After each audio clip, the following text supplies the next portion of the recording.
There's a feeling lately in the past few years that Amazon, they prefer the brands. They don't want the resellers anymore. I think Amazon's system reacts sometimes overly aggressively to consumer allegations. Every seller that's been on the platform for more than 5 years has had an encounter that has been unsavory in this area. Our first year that we sold $1 million on Amazon, I remember someone had told me, if you're doing that much as an FBA seller, your products are likely in every single FBA warehouse around the country. A lot of people don't understand when you have just the Amazon business, how dangerous it could be.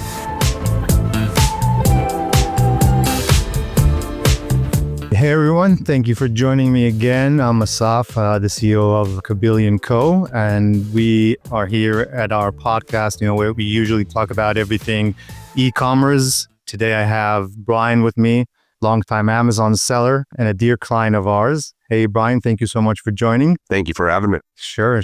So how about, I say we jump right in. As an Amazon seller, I wanted to ask you if you can share with me what first, drew you to Amazon. How did you find out about it, and what made you start selling on Amazon? Yeah, let me take one step a little bit before then. We have been liquidating products for the better part of 20 years. My company, HSL Ventures, has been a wholesaler first. I want to say around 2014, 2015. One of our employees started to really study how FBA worked, how the Amazon marketplace worked. We were real neophytes in the area of e-commerce at the time. And it seemed like a fantastic way. Companies were, they were starting to make the pivot to selling online, to getting higher recoveries on sales. So we got introduced to it, and the rest is history. So how did the beginning go? How did you, start the process? Yeah, I think like most e-commerce sellers, we started with, if we can sell one unit a day, we said, hey, let's clean out our garage, proverbially. We weren't in a garage, we were in third-party logistics facilities, but the logic was the same. A couple units a day, we can kind of clean out our inventory, and that's kind of what had happened. That's what it was all about. It was really just one unit became two became five. The next thing, you start saying, hold on, this might be something. Maybe we should think about buying things for this platform instead of just cleaning out the proverbial. So you didn't believe it's going to work from the beginning? You didn't think it's going to be a good business?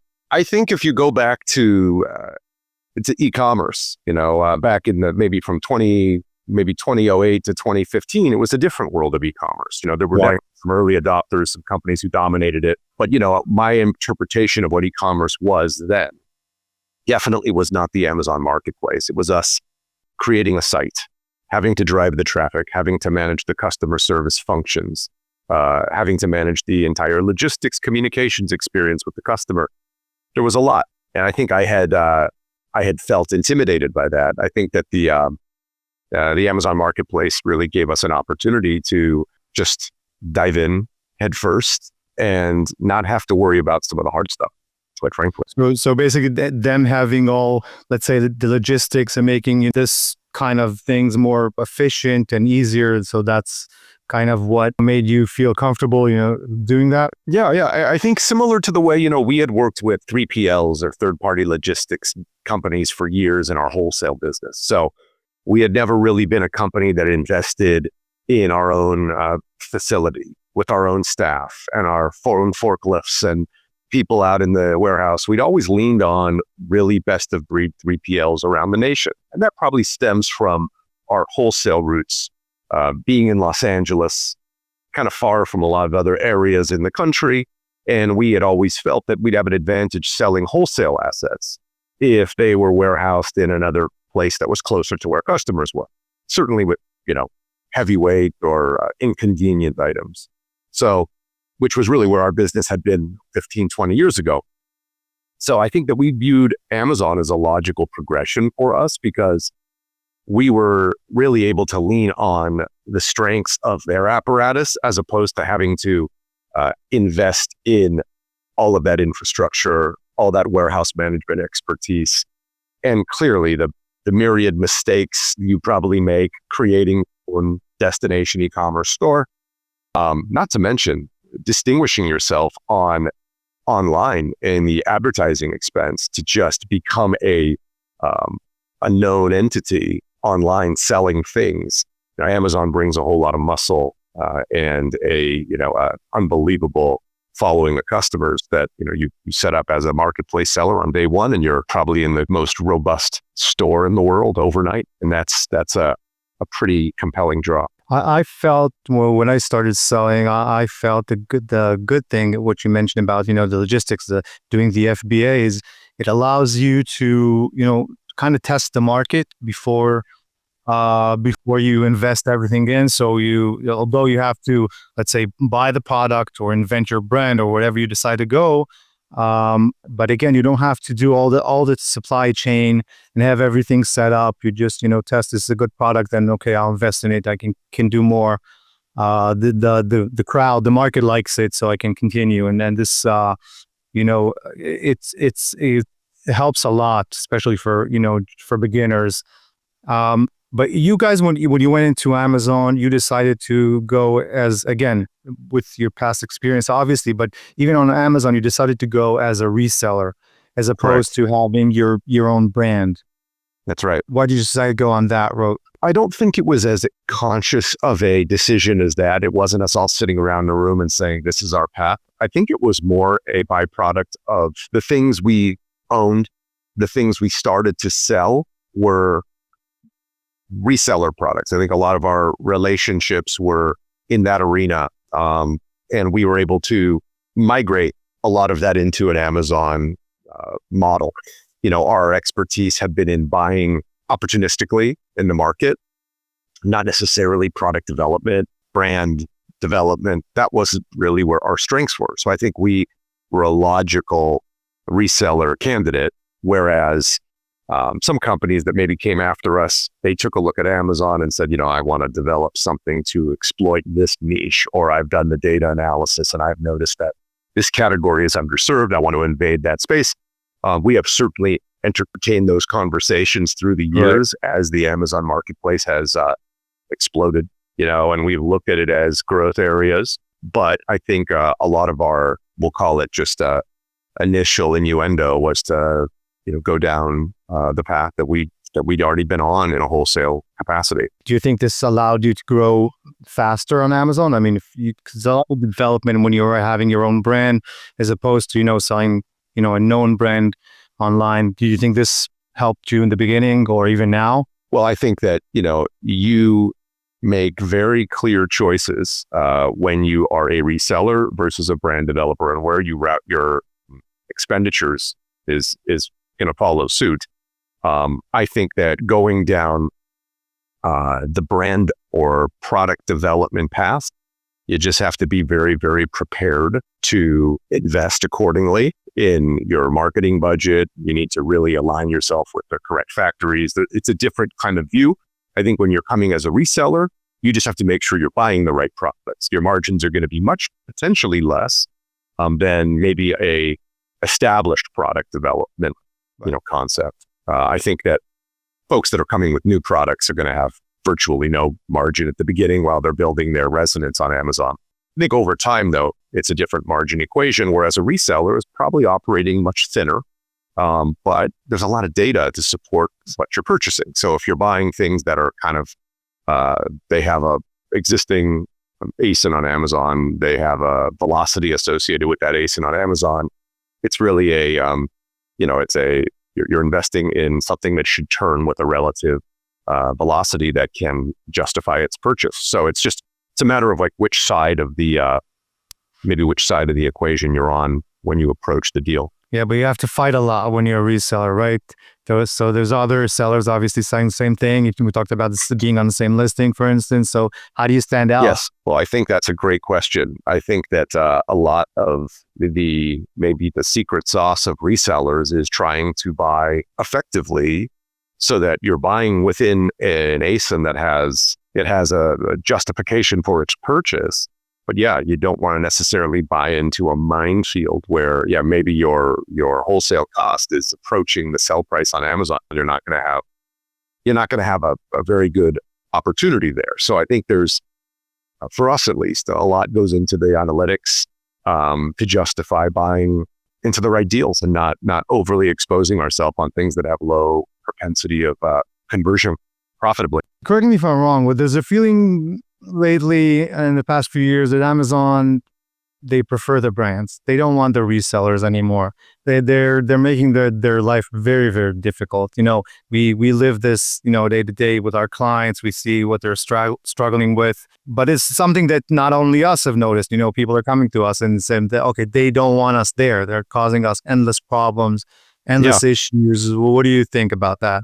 I think Amazon is an amazing marketplace, and it's at the same time, it's a bit of a global bazaar too. And I think, over time, it's had varying stages in its growth, but it's at a stage now where I just think Amazon is constantly trying to reinvent itself in a way that adds credibility and value to its customers. I could probably botch this, but I know that the original ethos of Amazon was all customer focused. It was about delighting customers and pleasing customers. And I think that concept of they want all resellers gone is probably flawed. I don't think that's necessarily 100% correct.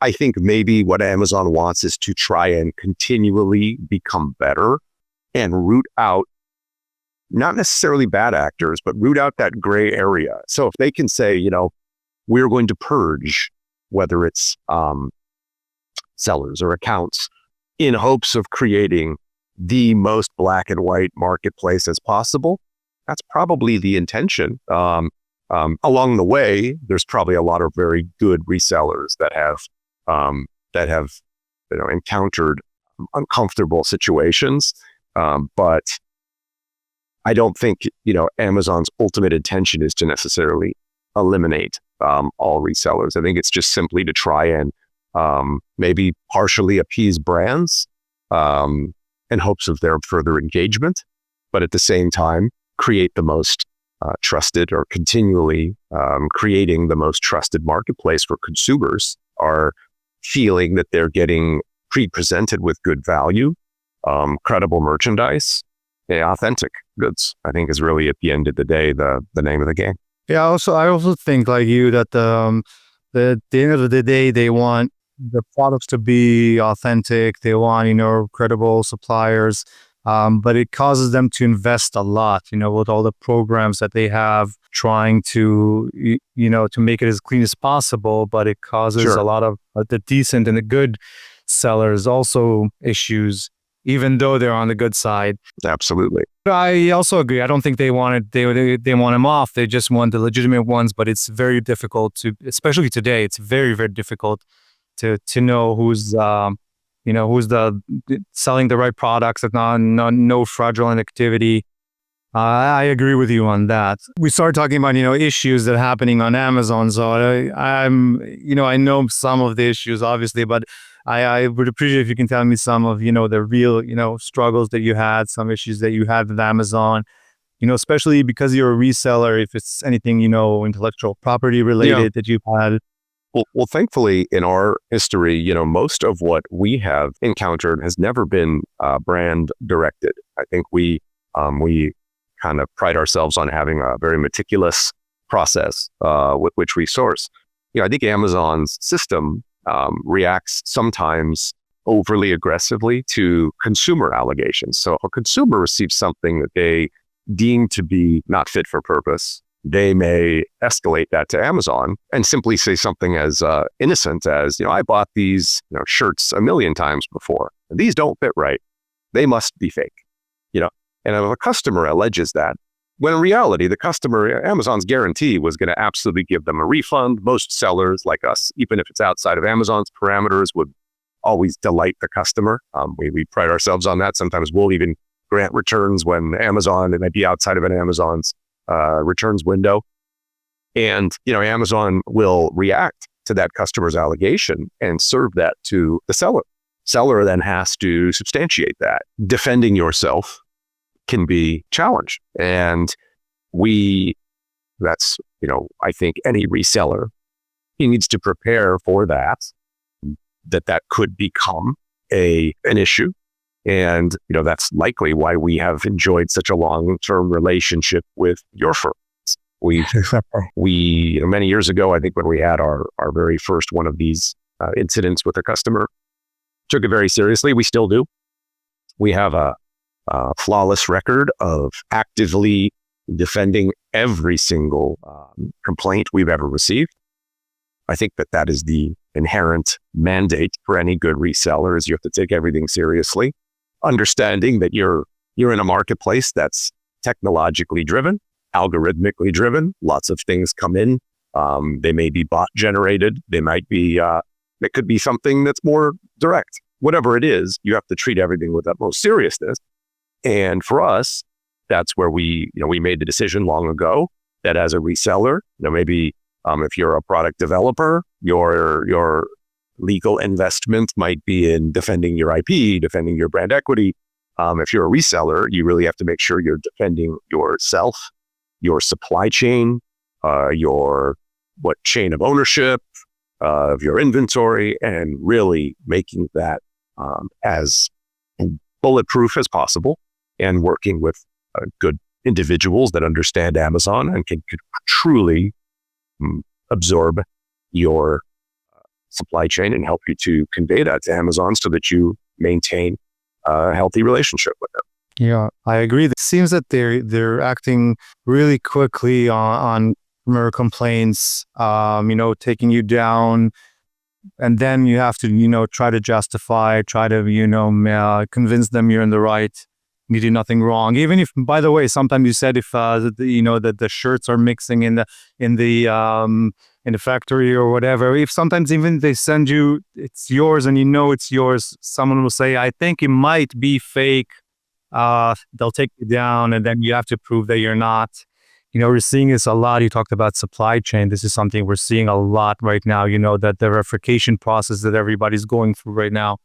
They want to make sure that, from the manufacturer, the supplier, that you're authorized to sell it. You have to prove everything. So this is important for people that are just going in. You have to make sure that who you're buying from. You have to know that it is legit. You have all the invoices, and you can prove that it is authentic product that you're selling. At the end of the day, yeah. So again, it's on one end they want to keep the customers safe and satisfied. On the other end, I think they're acting a bit too quickly on some of the complaints that we're seeing. And but once they take you down, you won't go back immediately. It usually takes time, and you're losing money. You're paying for storage. Cash flow, which is obviously important. That's something that a lot of people don't understand.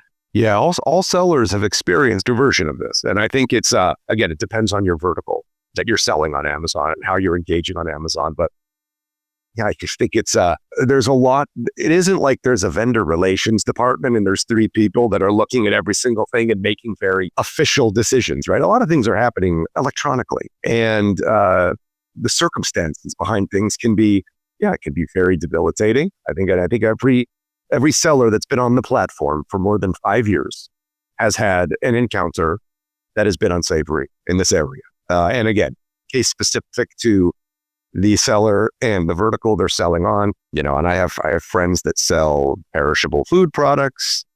I have friends who have developed their own brands on Amazon, and folks that resell, and everyone in between, people who sell oversized products, non-conveyables. There's all kinds of different ways that you can run into difficulties. And it's a journey. I'll say that for sure. So it's always funny to see when a few Amazon sellers, coming together, sitting for, having drinks and listening to all the problems that they had in recent years with Amazon, what happened to each one. Showing their bruises in their war stories, right? Yeah, exactly. So 100%. Do you remember any significant, memorable, significant milestone in this journey? Something, that you still remember to this day? It could be bad or good. It doesn't matter. Just something that, made a change. You're talking about just in regards to selling on Amazon in general, or the Amazon experience.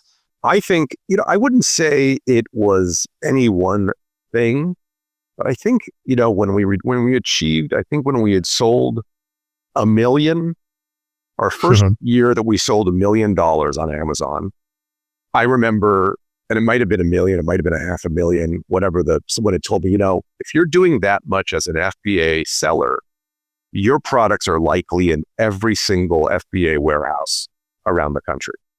And I remember I thought about that. At the time, they had a couple hundred warehouses. And then I thought to myself, like, that is fascinating how robust this model has become. And again, this wasn't the some kind of like epiphany moment. It was just more stepping back and saying, and then going back to the beginnings of our conversation, we talk about why sellers or begin to sell on Amazon. It's like, where else would you have that opportunity to have distributed your products so effectively that you're now delighting customers on a nationwide and really a global basis? But let's just say American model only. But you're basically accommodating customers in every state, 2 days or less, and your products have been so well distributed across this platform. To me, I think I stepped back and said that was a pretty awe-inspiring thing that Amazon had done. I don't know if it's so much that we had done there, but just kind of stepping back and saying this model, this idea is really exceptional. And that really led me to step back. I think the other thing for us was, like I mentioned to you, and we said, if we could sell a product a day, I think the first month that we actually had sold 1 unit a day, we were like so proud of ourselves, right? I mean, I don't know, what did we generate? $1,500 or something like that. It wasn't anything super exceptional. But I mean, for at the time where we were such novices in e-commerce or in selling anything that wasn't wholesale, the mere fact that we could sell one thing a day, we thought that was pretty cool. That was probably back in like 2015. So of course, we've grown a little bit since then, but that was still a pretty cool. We still joke about that, on our team calls to this day. For me, today it works a bit different, but for me, it was the first time we got the Amazon Choice banner. That was amazing to me. It's an unknown brand, entering the US. Nobody's heard about us. You try to knock on doors to get into, the known retail, and then you go on Amazon, and in no time, you get such a great feedback. Obviously, it costs you a lot less to get in through Amazon, and then you get this badge on your product, which for me was phenomenal. It was a great feeling, and also when you mentioned do you feel the power of Amazon, that's how we felt back then. So we got 100%. Someone's saying our product is good, they like it. I think we made the right choice. So that was for us. It was a great day. That is no small accomplishment, I might add. Getting that badge is usually a byproduct of success, strong sales, all the various metrics and KPIs that go into justification of that acknowledgement. So that would have been a very, very good day for you, I'm sure. So again, we're talking about, the goods and the bads, but a lot of people that are a lot of people that have business on Amazon, especially today, especially the more, advanced sellers, are thinking about, diversification. They're afraid of owning just the Amazon business, having all the eggs in one basket. And I want to hear what you're saying about, some people go to open other stores, eBay, Walmart, Shopify, but sure. But some people, have this experience and they say, I could do more. I could do other businesses from the insights that I got from Amazon. Yeah. We've always viewed Amazon as one of our avenues. It obviously over the years have become a substantial area of growth for our company. But we still have been rooted in wholesale for years. We sell through we have a B2B site called HSL Deals, which just sells through our wholesale lots and things like that. And we accommodate a network of buyers worldwide in that area. So that's always existed even as we've been on Amazon. But, we've also been approached in the last few years by companies in the lending community, secured finance companies, things of that nature, that wanted to retain us on a fee basis to help them with their unwanted inventory predicaments. So maybe borrowers falling out of formula in their portfolio, things like that, bringing us in, boots on the ground, bringing a team of people in, understanding problems and helping other companies to dispose of their inventories, with Amazon being a platform. So if a given lender has an inventory that is relevant to Amazon, maybe it involves branded inventories or unbranded, but product that could perform on Amazon, we then will deploy our Amazon expertise to monetize that inventory through Amazon at a certainly at an elevated recovery level that cents on the dollar wholesale liquidation might recover for them. So that business is called HSL Advisory Services. It's in its infancy, but that's an area for us to diversify, still drawing upon wholesale, but also integrating Amazon solutions or e-commerce recoveries, if you will, when it's prudent to do so.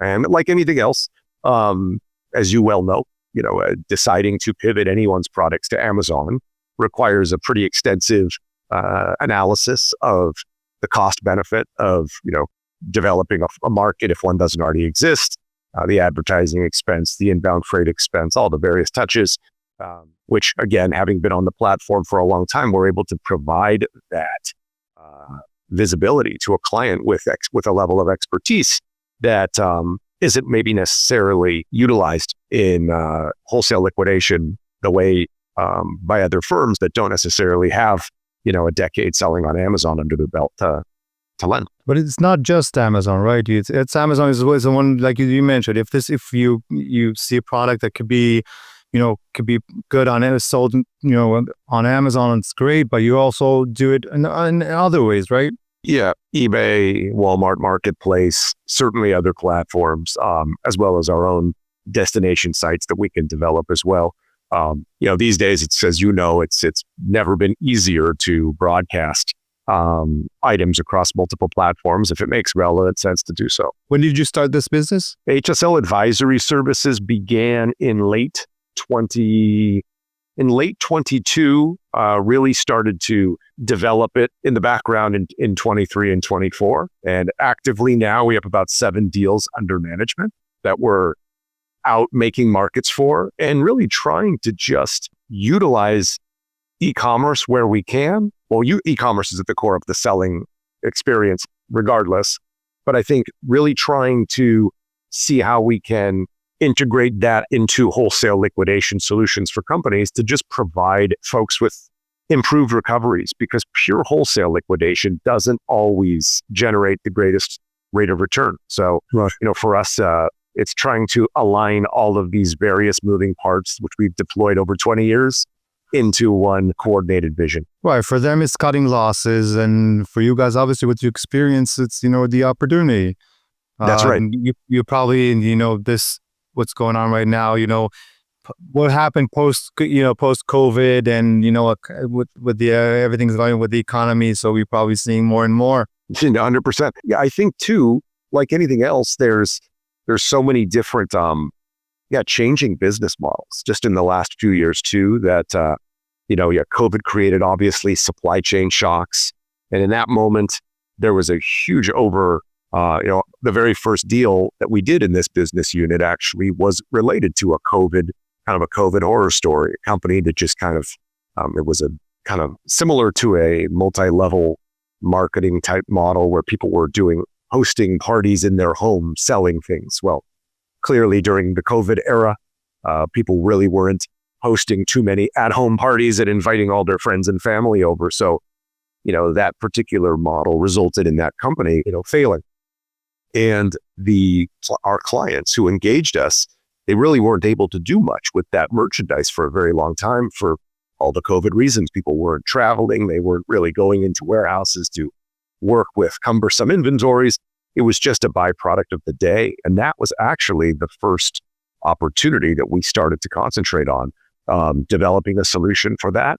And I think that as we are growing that business unit in the last, year and change, we have just seen lots of familiar circumstances. And some of it is, that post-COVID era. Your clients, the people that reach out, the people that are in the situation, you see them more specific industries, or it's, across? I think it's primarily consumer-facing inventory companies. Mm-hmm. So in all shapes and sizes.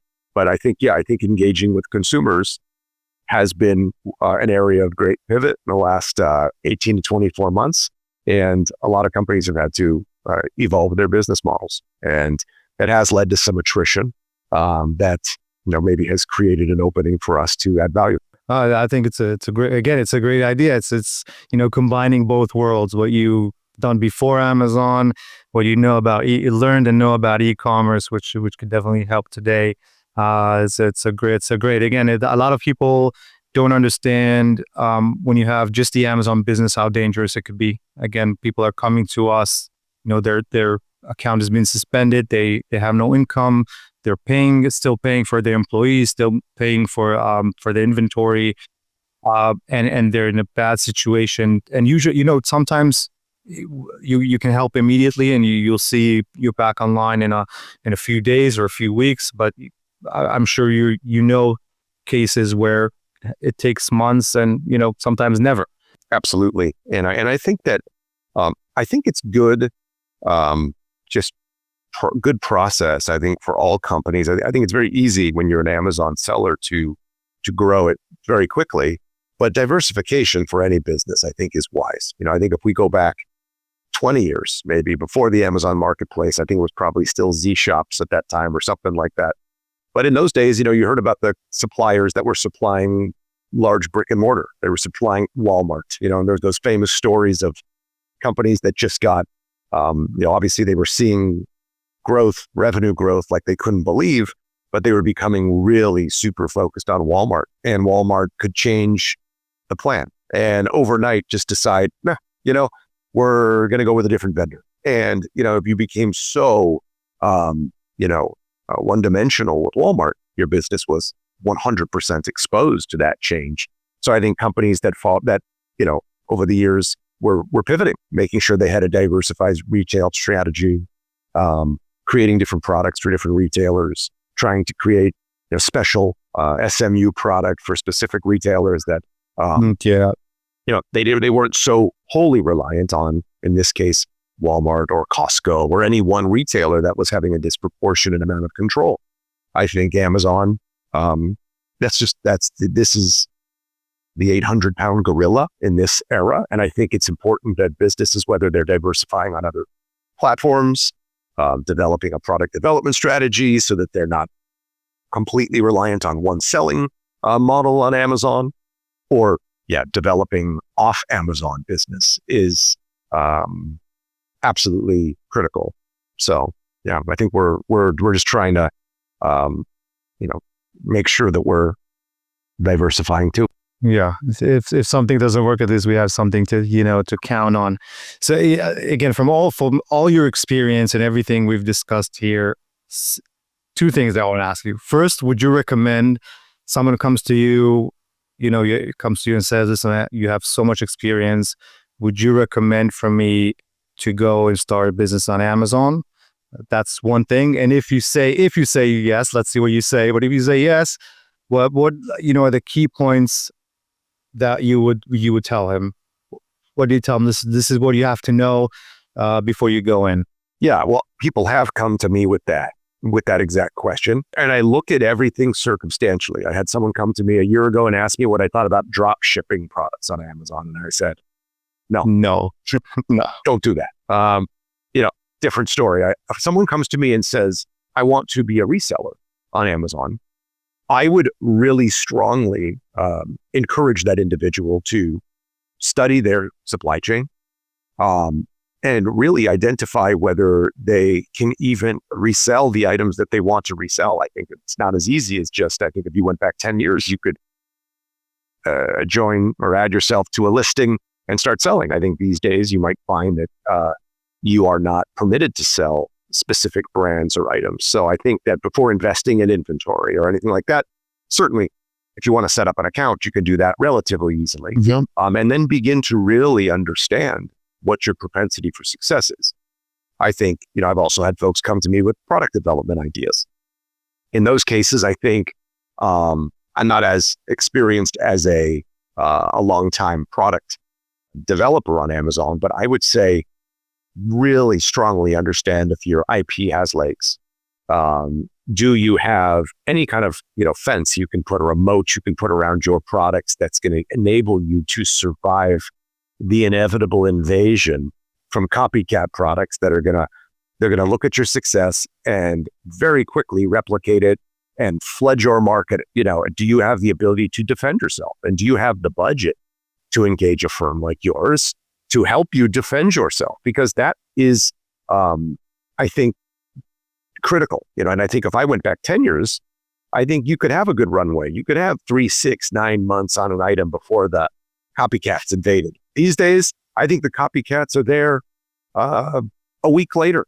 You have a hit. Yeah. You distance yourself on the your rankings improve overnight. Everyone, Amazon, there's a whole cottage industry of great software and digital solutions out there to track winners. If you're a winner on Amazon, everyone is going to look to you have to realize that where you're manufacturing, your success. Where you are manufacturing, also the copycats are in manufacturing. They see I just seen it, by the way, not long ago. Apple started selling new wristbands for the Ultra, for the Ultra watch. New colors. They came out with this, and you saw it like 2 days afterwards. You saw it already on AliExpress, which is.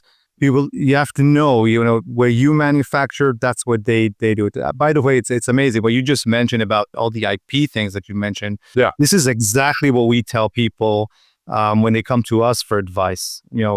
That you have to protect your intellectual property. You have to fight. It's true. It's very, very important. Well, as you know too, there's two sides.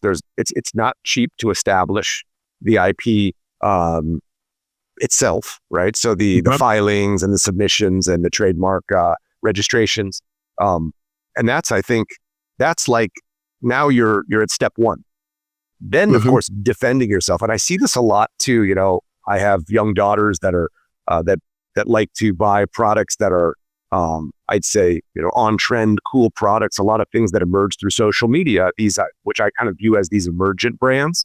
And I'm fascinated because then we'll go over onto Amazon and other websites and see the litany of dupes that are basically out there, knockoff product and I say to myself, these brands are so emergent, they probably aren't even, maybe they're not too worried about the copycats because maybe in a weird roundabout way that creates attention for the authentic versions of their products. But I'm blown away that every cool hit product that arrives has 18 knockoff items on Amazon virtually within a week of its success. And I say to myself, like, God, that's a lot, right? That's so I would warn any person who wants to arrive onto Amazon and sell things, be prepared to have a legal strategy, regardless of your particular vertical on Amazon. The legal responsibilities are going to be inherent to whatever you choose to do. Make sure you have a budget for advertising expense. And then don't expect instant gratification from a revenue standpoint right away. Because the other thing that a lot of new sellers are probably not as familiar with is the way Amazon will reserve your revenue in the beginning days in order to watch your performance from a customer service standpoint and what have you. So you might have a $25,000 month and they will keep all $25,000 of it. And now you're saying, wait a minute, when am I going to see that revenue? And then the next month you have a better month. You sell 40,000 and you think, okay, now we're good. Well, now you might be a victim of your success for 4, 5, 6, 8 months where you'll start to see some of those proceeds. But, that's another thing to prepare for. And I think that, that wasn't as much of a thing 10 years ago. I think in those days, it was more about velocity. If you had kind of unbelievable velocity, there might be some parameters that may restrict some of your proceeds being dispersed to you. But now I think that level of reserve, and again, I think it's all about Amazon delighting customers. They want to make sure you're not fly by night. You're not going to take that revenue, close your store overnight, you're gone. So they're trying to insulate themselves and the platform. But I think those are all areas. I think, cash flow, legal, and advertising. Those 3 things need to be very seriously considered. But, if you can survive. I agree. I definitely agree with you that the cash flow is something that not a lot of sellers are taking into consideration. First of all, because they don't know how much Amazon's going to keep. It's changes, it grows, it depends on how much they trust you, and definitely the legal side, which you realize you're going into some sort of battle, which is unfortunate, but you have to take into consideration. Again, I also had the experience, and I loved it, and I thought it was great, but you have to be prepared. This is a battle that you're going into. Totally. And again, I told you this in the past, and I've told your colleagues this too. I think that, for us, establishing, when I say legal investment, and this is not a shameless plug, by the way, this is purely because I feel this way about you guys and what you do. I think aligning with legal-minded people that understand Amazon is key. That's actually advice I've given to many people in the past, which is because, there's so many different avenues of law out there, but understanding not just e-commerce law, that I think it's understanding Amazon, because Amazon changes daily. Fees, responsibilities, statutes and processes, all the various nuances, product creation, all these different aspects are always evolving. And you need to be aligned, again, regardless of your vertical, developing your own products, reselling other people, whatever it's going to be. You need to be aligned with legal minds that understand this. They understand this environment, Amazon, not just selling things online. So again, we consider that not just that's not just the cost of doing business, but I think that's the cost of doing strategic business on Amazon. And I give that advice to people from the outset, is just align yourself properly. Amazon is like a separate state within their own sets of rules and laws, so you have to understand. 100%. Yeah, and they change seemingly every day. And definitely every day. Brian, thank you so much. This was, it's always great speaking to you, but diving into a little bit about the way you started, the business, where you guys are headed now, additional, businesses that you're going and building right now. It was great to hear, and I appreciate you joining me today. And thank you so much. Yeah, thank you for the opportunity. It's nice to see you too, Asaf. Sure.